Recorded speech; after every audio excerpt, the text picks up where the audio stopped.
Greetings, everyone. I'm Jason Lewis, the producer of the From the Shadows podcast, and welcome to this week's episode of the Midweek Howl.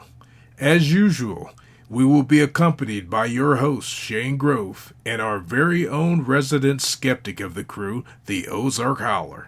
So without any further delay, why don't we just jump right in and get this show underway?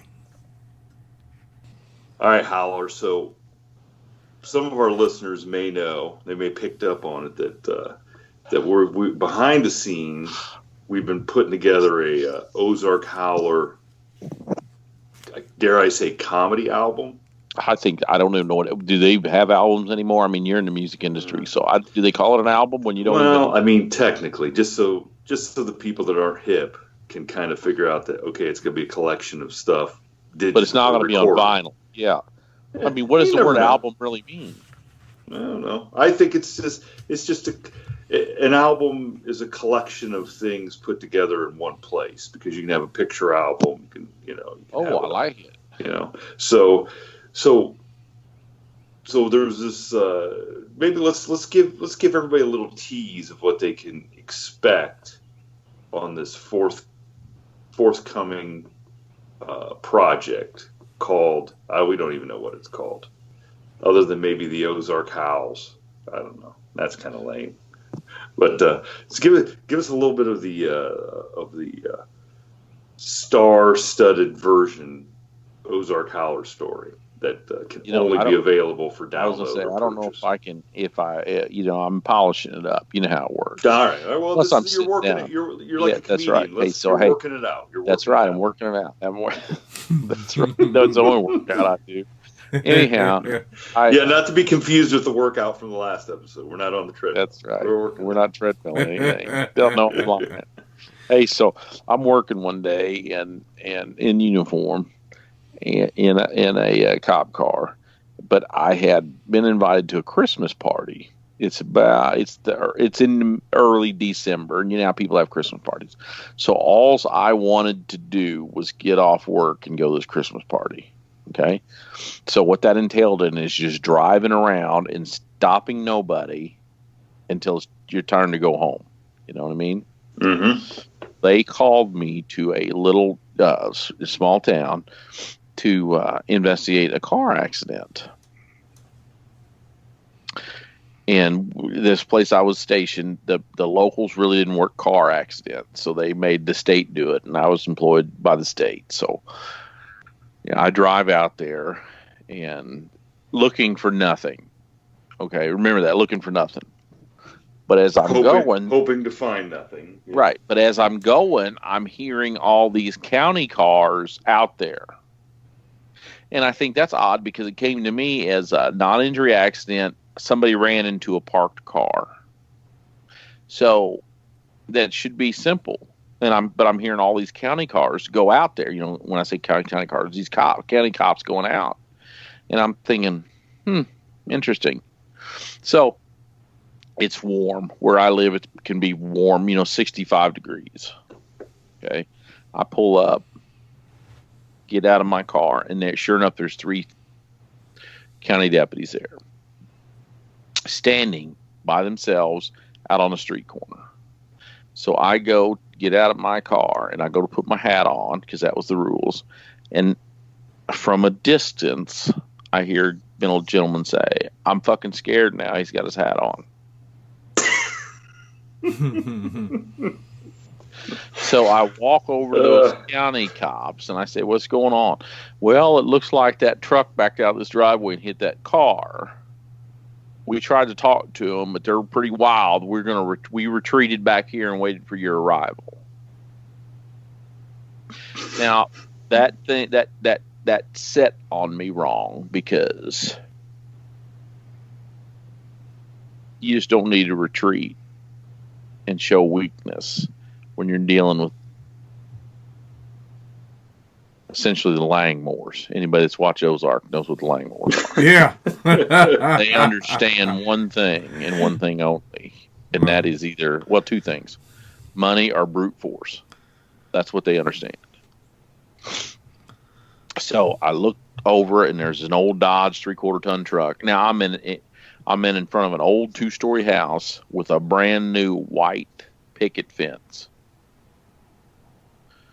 And there's 3 dudes up on the porch, muscle shirts, tattooed, and they're barbecuing pork steaks. You know, where every couple seconds they got to spray some water because it's flaming up so bad on them. And they're all yelling obscenities at us law enforcement officers out there on the curb. And then I look across to the car that was hit. And then up on the porch of that house across the street is, a older couple and 2 teenagers, 1 boy and 1 girl. So I walk over here to this car, and it was a Ford Taurus. And I said, "Is this y'all's car?" "Yeah." And then the boy starts walking out, and he's Hispanic, which was odd back in those days. And immediately as he comes over to tell me about his car, he pulls up, parked his car legally on the curb, walked up to interact with this young lady, and as I'm getting the story from him, I can hear those 3 pork steak cookers over there yelling bullshit about getting this beaner out of here, and we need to call the border patrol, and fucking wetbacks need to go back to Mexico. You wouldn't have got hit if you was in Mexico, boy. And so what had happened is this Dodge truck, I'm gonna call it the bullet vehicle, they go to back straight out of this driveway, and they didn't cut the wheel right or left, to allow the front end to swing, to stay on the street. Mm-hmm. They backed straight across the street, right into the door of this Taurus, and then they pulled straight back in and got out like they never drove anywhere. Oh, man. Okay. But right at the edge of the sidewalk is this big mud puddle full of water. And you could track the bullet vehicle right out into the side of that car, right back into. I mean, this ain't Nancy Drew or Agatha Christie. I mean, this is. This ain't Columbo. This is Roscoe, right? P. Coltrane. I mean, it's cut and dry right here. Yeah. So I take this kid's information. I walk over. I walk to my 3 deputies are still standing there on the curb, doing what they do, chewing and spitting and talking about all the stuff that they could do. I walk over to the gate, and I go to pull the gate open, and it's latched. And these 3 pork steak cookers on the porch start just erupt. "You got to be smarter than the gate, motherfucker. Stupid motherfucker." The other one was going, and I know this is a PG show, but I'm just giving you the nuances, So I go to reach over and unlatch the gate, and the property owner goes, "Stay the F out of my yard. You ain't got no business." And so as I open the gate and I walk in there, these 3 are on me like a pack of ankle biters. Okay. "Get out. Go to hell. We ain't got nothing to say to you. Get out. We are on private property," on and on and on. And I walk the edge of this porch, and it's in one of them old 2-story houses that got 2 front doors. And the porch is about 2.5 feet higher than the yard.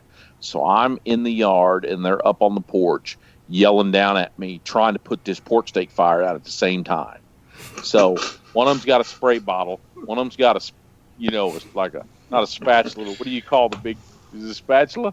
One of them's got a spatula or tongs. One of them's got a spray bottle, and one of them's got a beer bottle.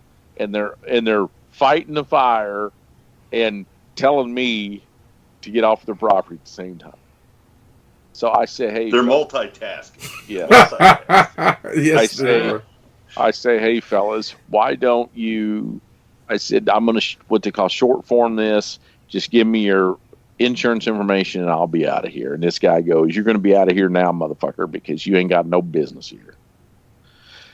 And I said, "Dude, this is easy as it gets. I'm short forming it. Because remember, I got a Christmas party to go to."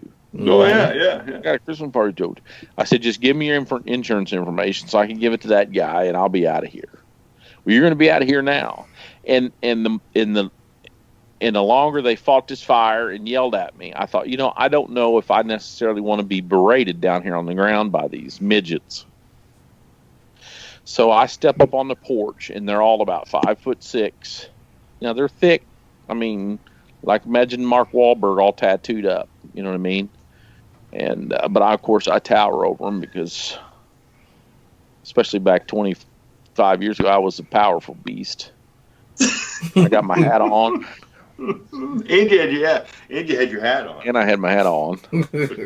So I have what's called at that time accident notebook. I don't even know if they still do it because they do shit in computers. But so I made the timeout sign with my notebook on my left hand over my right hand, like timeout. And I said, timeout, fellas. I don't really care what's going on. Just give me your insurance information. And this one guy goes, no, you time the fuck out. And he puts the timeout sign in my face and says, now get the fuck out of here, motherfucker. And I said, okay, I'm going to gather the facts and make an informed decision. And I turned and walked off. And as I was walking down that sidewalk, they were all yelling at me even more, just like little ankle-biting dogs. Yeah, we told you, and on and on. But the one of them, I could tell he was a little nervous as I was walking around. Because I turned, before I got to the gate, I turned around and I said, hey, I'm going to be back. And he goes, don't bother. And I said, no, I'm going to gather the facts and make an informed decision based on those facts. But I'll be back. So I walk out that gate and I walk about 6 or 8 steps up the sidewalk, and then I'm going to turn and go right back into the driveway. I pass those 3 deputies standing there, walk into the driveway to look at the bullet vehicle. And as I'm walking up to that bullet vehicle, I see the one guy on the porch come off the porch. Now he's tracing my steps. Now he's going down the sidewalk.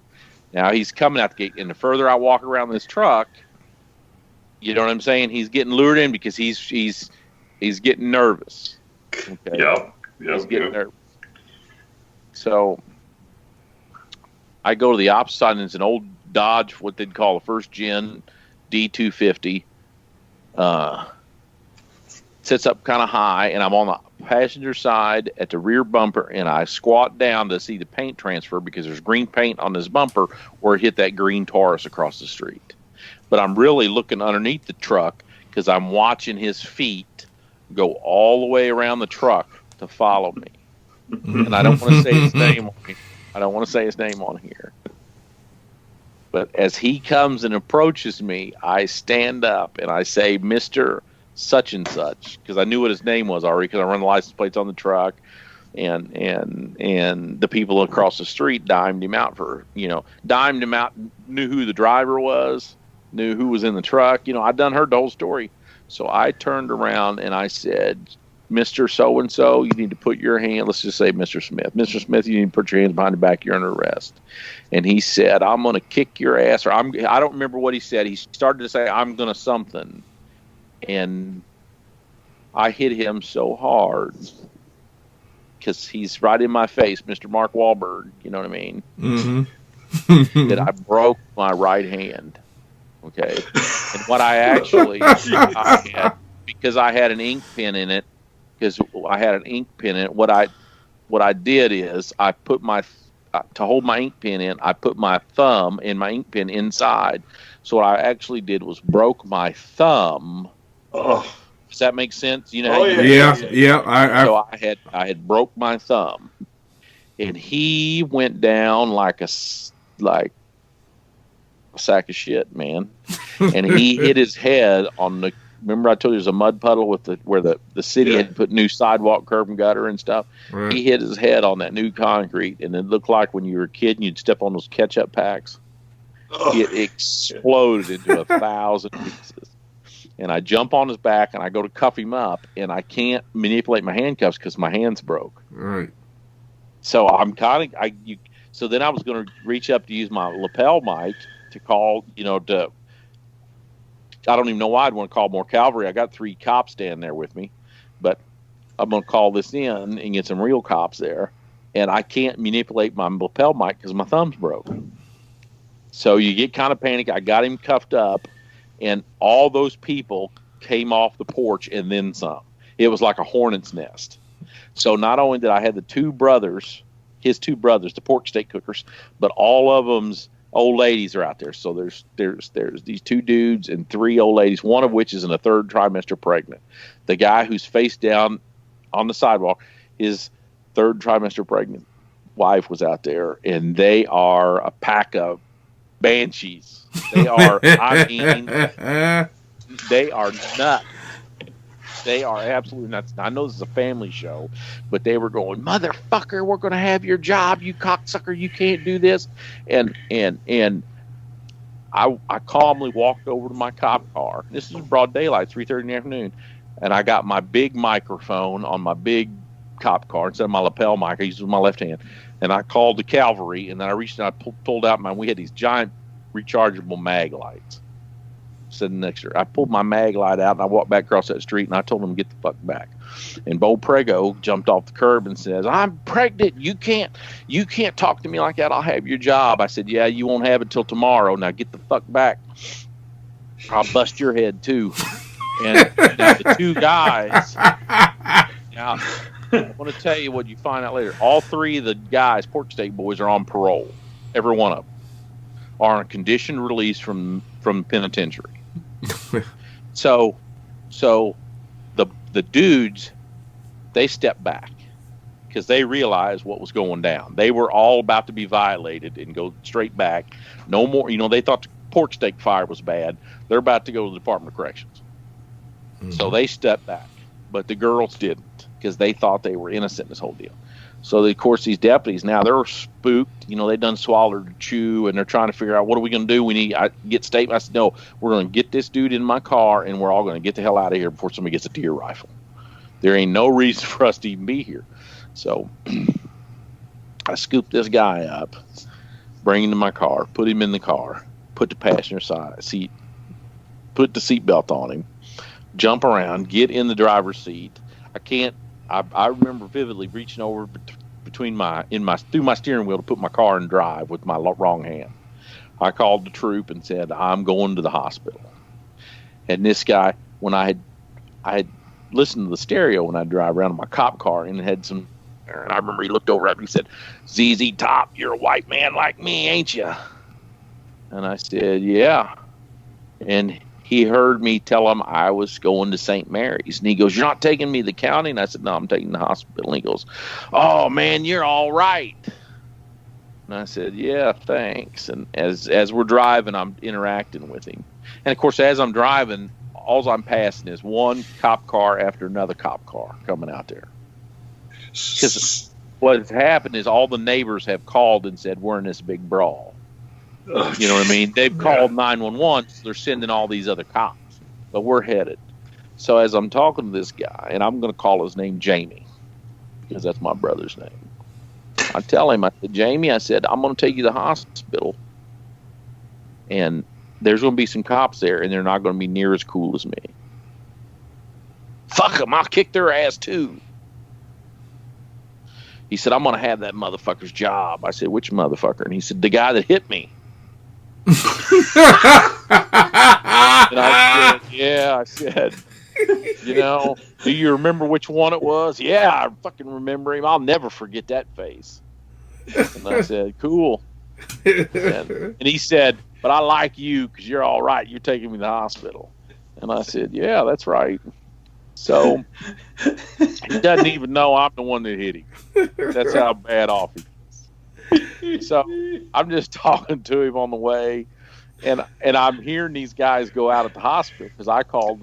My lieutenant's going to be at the hospital. Okay, and my lieutenant was a throwback from the '60s. I mean, just the facts, man. He would have zero tolerance for how this guy's acting, but he also, he's a pencil pusher, which means he's never had anybody tell him no his whole life. You know what I'm saying? So he is incapable in a lot of ways of dealing with people like this because he's an administrator. But he's standing there with his hat on as we pull up. I drive straight up to the ER. That's where the cops do. I drive straight up to the ER, and I tell this dude, Jamie, I said, hey, Jamie, now be cool because this guy ain't as cool as me. Because Jamie's telling me how cool I am. You cool motherfucker, man. I like you. You listen to some old classic rock. You taking me to the hospital instead of that fucking old jail. You're all right. More cops ought to be like you. I said, yeah, no kidding. And we pull up to the ER, and I tell him, be cool with this guy, this old man, because he ain't going to like it. Screw him. I'll kick his ass, too. So I go to get out, and my lieutenant says, "You got a live one, Jeff?" I said, "Yeah, I do, sir." I said, "He's drunk and he's just crazy." And he said, "Yeah, he's got his hat on too, and that's like your force field at that time. That's what they believed." He opens the passenger side of my door, that car door, and he said, "I'm Lieutenant," and he starts introducing himself as what they teach you how to do. And this guy goes, "Fuck you, motherfucker! I'll kick your fucking ass if you don't fucking help me." So he immediately closes the door and says, "Well, I'm gonna wait." The lieutenant closes the car door and says, "I'm gonna wait for Paul to get here." That's another guy that's showing up. So anyway, this dude rolls up, young stud, and same deal. Paul goes open the door and says, "What's going on?" or something. The guy goes, "Fuck you, I'm gonna fucking kick your ass." And Paul just reaches over and undoes his seatbelt and says, "Look like you done lost one fight. You gonna lose another one?" So we go over to the door. What? We go over to the door, and the ER doors are locked. They have a key, a pin code, and there's a pin to open it. You know what I mean? It keeps vagrants and people from just walking off the street in there. But I didn't hang out in the ER, so I don't know what the pin code is. And I guess Paul or somebody did. So as we're trying to, you got to hold him and then let go of him to do the pin code. And when you let go of him, he'd turn around. So him and Paul get into it, and he ends up hitting his head again on a brick wall before we get inside. So we get inside, and they usher us to the back of the ER to all by herself. Now, everybody and their brothers wanting to help this dude because he's bleeding. Ain't nobody wanting to help me. Because I don't know, they didn't realize I was hurt or whatever. So immediately, this guy he says, who's in charge? And this lieutenant says, "I'm in charge." He says, "Well, I want to fucking lodge a formal complaint. I want charges brought against the guy that did this to my head." And this lieutenant takes out his little notebook and starts taking notes. "Well, what happened?" He goes, "I was on my porch barbecuing with my pregnant wife and enjoying the warm weather in December. And this guy, this damn crazy cop, come up there and just started beating me up with a flashlight." And the lieutenant says, "Okay, do you know who it was?" And as soon as he said, "Do you know who it was?" this Paul guy walked back in the room, and he looked right at him and goes, "That motherfucker right there." I wasn't out there. And he goes, "You were too?" And this lieutenant goes, "No, he wasn't out there." He looks at the lieutenant and says, "Well, it was you, wasn't it, motherfucker?" And this lieutenant says, "No, I was. Neither of us was out here. How am I going to take a complaint if you don't even know who hit you?" Ladies and gentlemen, we're going to stop this story right here. Remember, folks, this was just a teaser of some of the stories that are to come on the Ozark Howler's first album. So stay tuned to the Midweek Howl and the From the Shadows podcast for updates on this future LP. Until next time, we are out.